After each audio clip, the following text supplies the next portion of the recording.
느헤미야서 8장 1절에서 5절까지 말씀 제가 봉독하겠습니다.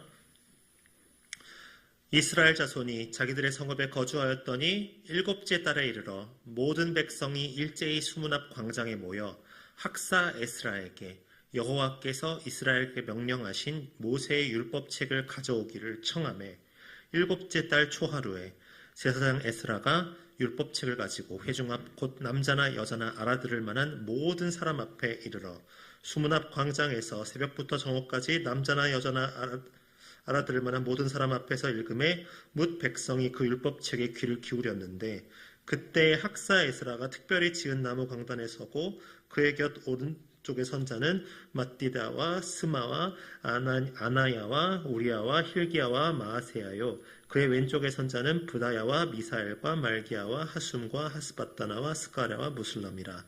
에스라가 모든 백성 위에 서서 그들 목전에 책을 펴니 책을 펼 때에 모든 백성이 일어서니라.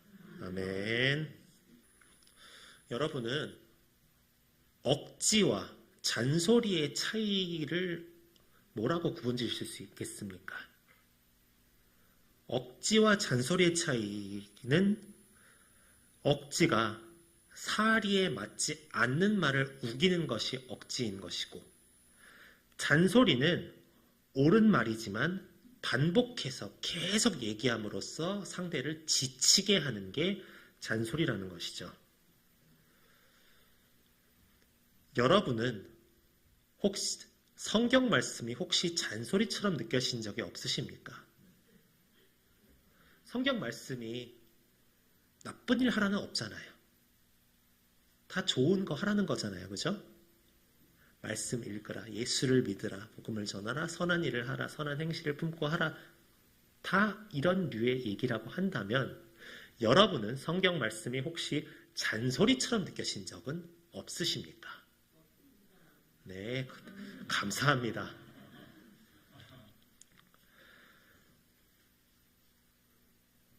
여기 계신 분들 모두가 성경 말씀이 진리라는 사실은 믿으실 것입니다. 그렇다면 여러분에게 있어서 성경 말씀은 너무 똑같은 말 계속 듣다 보니 질리는 단계이신지 아니면 이제야 하나님 말씀을 깨닫고 아멘으로 응답하시는 단계이신지 아니면 말씀에 따라 나를 바르게 세우며 변화시키는 단계이신지 내가 지금 말씀을 대할 때 어떤 마음으로 대하는가를 한번 돌이켜봤으면 좋겠습니다. 본문에 나오는 느헤미야 그리고 백성들이 예루살렘 성벽 재건하는 일을 52일 만에 완성했습니다. 성벽 공사가 마친 때가 엘룰월 25일, 엘룰월은 유대 달력에 나오는 말로 우리 기준에서는 6월입니다. 즉 6월 25일 날 예루살렘 성벽 공사를 마쳤다는 것이죠. 그리고 유대인들은 7월 1일을 나팔절이라고 부르는데 유대의 기준에서는 이 7월 1일이 새해 첫날입니다. 그러니까 느헤미야와 백성들은 이 성벽을 쌓는 공사를 이 유대인들 기준에서 해를 넘기기 전에 어떻게든 완성하려고 애썼다는 말이지요. 어떻게든 이 유대력적으로 새해 첫날에 예루살렘 성벽을 완성을 해놓고 예배를 드리고 싶어서 그 전까지 정말 열심히 일했다는 뜻입니다. 그들이 성벽을 완성하고 새해를 어떻게 맞이하였는지가 본문에 나옵니다. 이스라엘 자손이 자기들의 성읍에 거주하였더니 일곱째 달에 이르러 모든 백성이 일제히 수문 앞 광장에 모여 학사 에스라에게 여호와께서 이스라엘에게 명령하신 모세의 율법책을 가져오기를 청하매라고 되어 있죠. 성벽 공사를 마치고 느헤미야와 모든 백성들이 새해 첫날에 무엇을 합니까? 수문 앞 광장에 모였습니다. 성벽을 다 쌓았기 때문에 새해 첫날에 성전 봉헌식을 거행합니다. 우리로 치면은 새해 첫날은 그 자체만으로도 우리가 기념할 만한 날이잖아요. 축제의 날이지 않습니까? 새해 복 많이 받으세요 하면서 우리 같이 맛있는 거 먹고 그럴 수 있는 시간이지 않습니까? 그런데 거기에다 겹경사예요. 예루살렘 성벽이 드디어 재건이 됐다는 말입니다. 그래서 예루살렘 성벽을 재건을 해놓고 새해 첫날을 맞았으니까 얼마나 축제 분위기겠습니까? 이스라엘 민족 전체가 춤을 추고 노래하면서 아주 큰 파티를 열어도 아무도 뭐라 할 사람이 없을 거예요. 그런데 느헤미야는 그 기념비적인 새해 첫날에 건물에 집중하기보다 하나님의 말씀을 알아들을 만한 사람들을 모두 모아서 말씀을 읽고 들었다는 것입니다.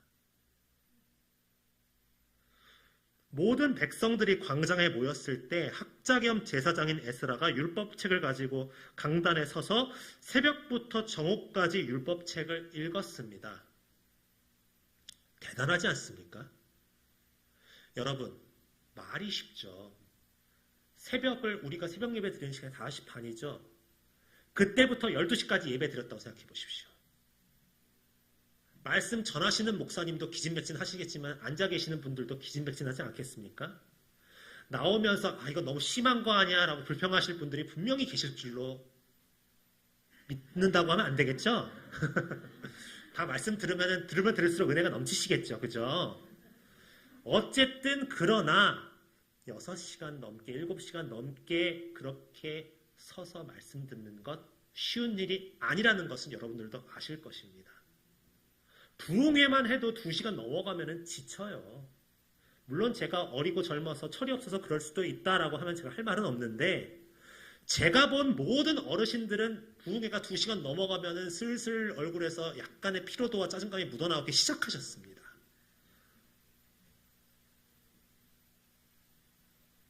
그럼에도 그들은 읽었고 들었다는 것입니다. 얼마나 말씀을 사모했는지가 이 짧은 본문 안에 들어있습니다. 그들이 원했던 것은, 그들이 사모했던 것은 귀한 성전을 재건하고 영광을 재건하는 이것이 아니라 하나님의 말씀을 듣는 것을 가장 먼저 사모했다는 것입니다. 저도 교육자입니다만은 매일 큐티하고 말씀을 묵상하는 것 생각보다 정말 쉽지 않습니다. 제가 매일 주일을 제외하고 월요일부터 토요일까지 매일 말씀을 묵상하고 큐티하고 그것을 5분 정도의 말씀 큐티로 정리해서 우리 청소년부 톡방에 제가 나누고 있습니다. 그런데 너무 일이 많을 때 아니면 내가 너무 피곤하고 힘들 때 내 몸이 안 좋을 때 당장 해야 될 일이 있을 때 이것만 미루고 해야지 이것만 하고 해야지 어느덧 정오가 가까워오는 것을 느낍니다. 가장 말씀부터 먼저 묵상하고 시작해야 되는데 내가 이런 자세로 지금 목회를 해도 되겠는가에 대해서 부끄러움이 일 때도 있습니다. 그러나 일단 중요한 것은 무엇인지 아십니까? 낮이든 밤이든 늦었든 간에 일단은 말씀을 펴서 읽어야 한다는 겁니다.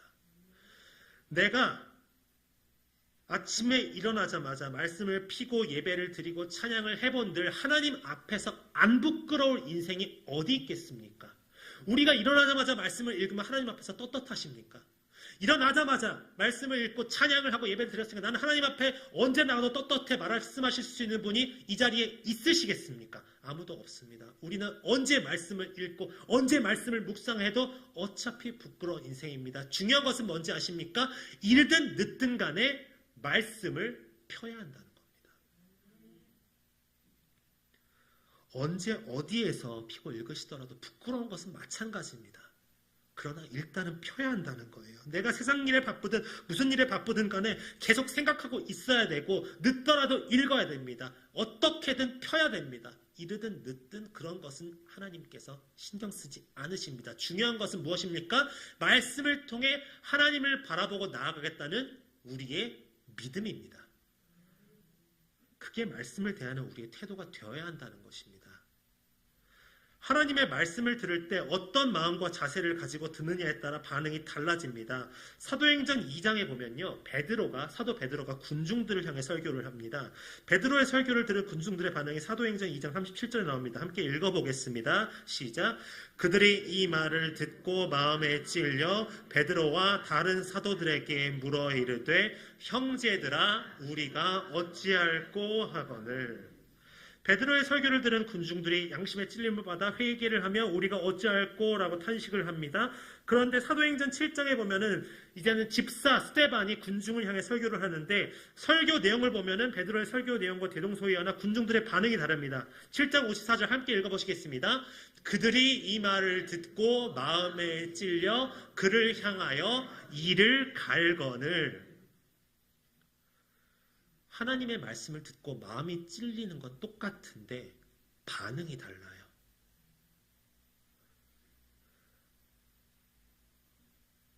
누구는 똑같은 말씀인데 어떤 이들은 우리가 어찌할꼬 라고 탄식하며 말씀 앞에 무릎을 꿇고, 또 어떤 이들은 말씀을 듣고 마음에 찔리는데 이를 갈며 분을 내고 말씀을 전한 자를 죽입니다.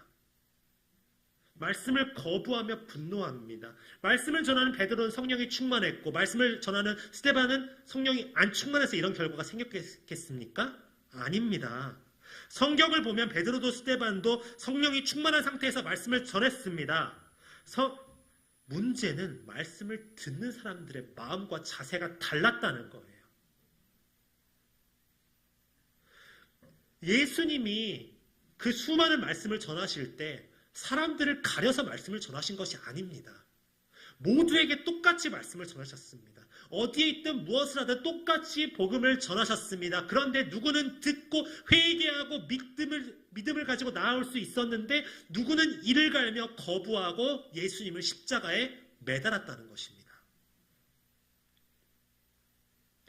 같은 말씀이라도 다친 마음을 가지고 말씀을 들으면 하나님의 말씀이 하나님의 말씀으로 들리질 않습니다.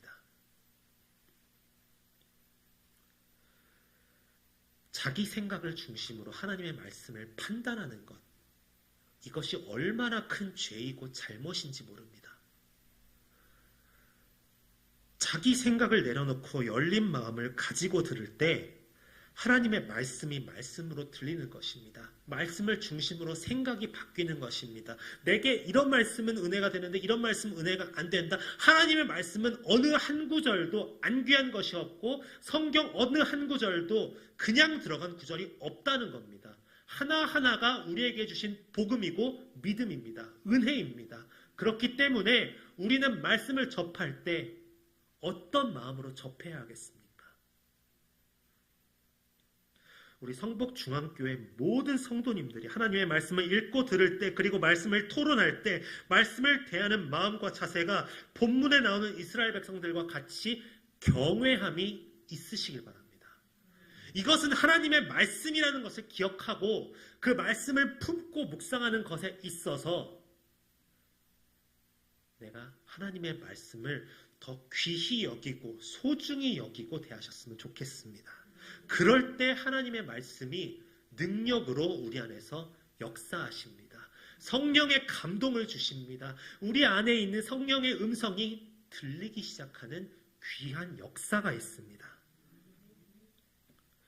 경외하는 마음으로 하나님의 말씀을 들은 이스라엘 백성들, 그 백성들이 어떤 반응을 보이는지 아십니까? 백성들이 율법 말씀을 듣고 모두가 울었습니다. 물론 감격해서 우는 사람도 있었겠지요.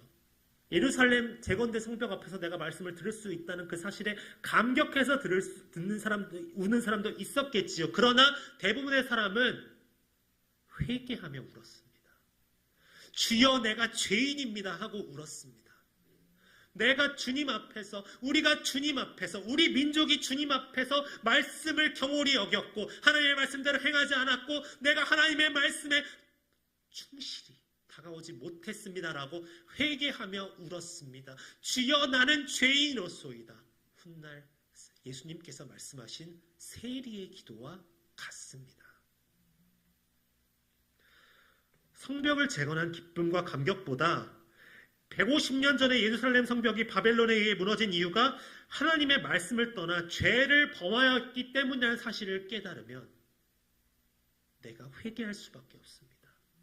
예수님께서 못 박히신 이유가 나 때문이라고 그것을 깨달으면 내가 회개를 안 할 수가 없어요.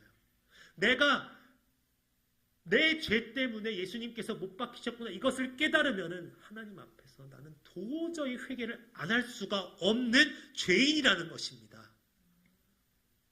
회개의 눈물은 죄로 인해 무너진 이스라엘 백성들의 마음이 재건되는 것입니다. 예루살렘 성벽이 100번, 1000번 재건돼도 우리가 회개하지 않으면 아무 소용이 없다는 거예요. 우리 마음 안에 있는 그 믿음이 먼저 회복되어야 된다는 것입니다. 그 믿음의 회복에 가장 먼저 해야 되는 조건이 무엇입니까? 바로 회개입니다. 회개는 하나님의 은혜의 세계로 들어가는 길목입니다. 예수님께서 처음으로 설교를 하시면서 외치신 말씀. 회개하라. 천국이 가까이 왔느니라. 천국을 맞이하는 전제 조건이 회개입니다. 죄에 대한 고백과 회개가 없이는 절대로 천국을 맞이할 수가 없습니다. 지금까지 걸어온 길이 멸망을 향한 죄의 길이었다는 사실을 깨닫고 고백하지 않으면 우리는 절대로 영생의 길로 들어설 수가 없습니다. 우리가 사람과의 관계에서도 그렇지 않습니까? 사람과 서로 대할 때도 먼저 잘못했다고, 내 잘못이라고, 내 실수라고 고백하지 않으면 관계가 회복되지 않습니다. 그런데 남에게는 그것을 요구하고 자신의 잘못은 그냥 넘어가려고 하면 그 관계가 제대로 이루어지겠냔 말이에요. 당연히 회복되지 않습니다. 다른 사람의 잘못은 세세히 보면서 자신의 잘못을 보지 못하면 그 사람들과의 관계가 회복되지가 않습니다.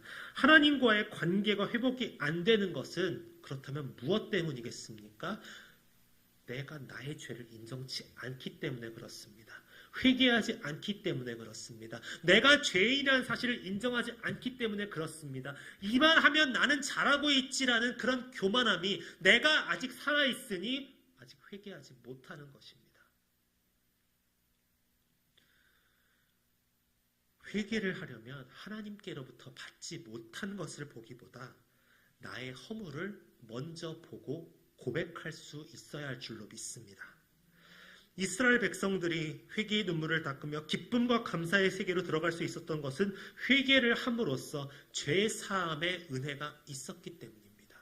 이미 예수 그리스도께서 십자가에 매달려서 우리의 죄를 용서해 주셨습니다. 우리 죄를 다 사하여 주셨습니다. 죄 사함의 은혜는 지금도 우리 안에 있습니다. 우리가 죄인이라는 사실을 인정하기만 하면, 예수 그리스도를 믿고 우리가 죄인이라는 사실을 인정하고 회개하기만 하면은 죄사함의 은혜는 항상 우리 안에 있었다는 것입니다. 우리 모두가 한 주간 살면서 하나님의 말씀 앞에서 우리의 허물과 죄를 고백할 수 있기를 소망합니다. 그러함으로써 회개의 힘을 우리가 더 깊이 깨닫고 하나님께서 주시는 특별한 은혜를 누리실 수 있기를 원합니다. 내 힘이 아닌 하나님의 힘으로 영적인 부흥을 우리 안에서 이루어질 수 있길 바랍니다. 그리함으로써 하나님의 사람으로 세워지는 은혜가 충만하시기를 주님의 이름으로 간절히 축원합니다. 기도하겠습니다.